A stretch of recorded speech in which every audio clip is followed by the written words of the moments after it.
Welcome to Sweet Life Beat Life. We hope this video helps. In this video, I will explain how to open the Figma app. First, download the Figma desktop application from the official website. Once downloaded, install it by following the simple on-screen prompts.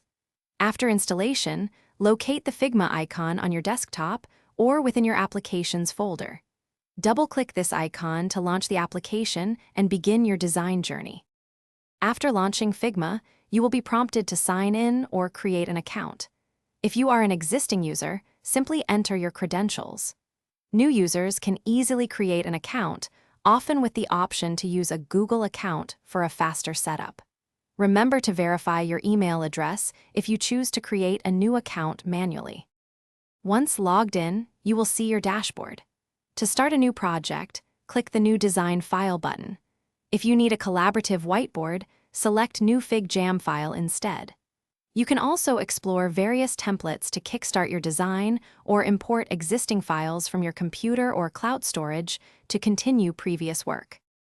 Now that you have a file open, take a moment to familiarize yourself with the Figma interface.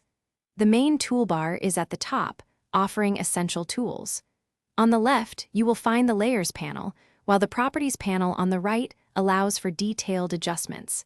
The central canvas is where all your design work happens. Thanks for watching. Consider subscribing if we helped you.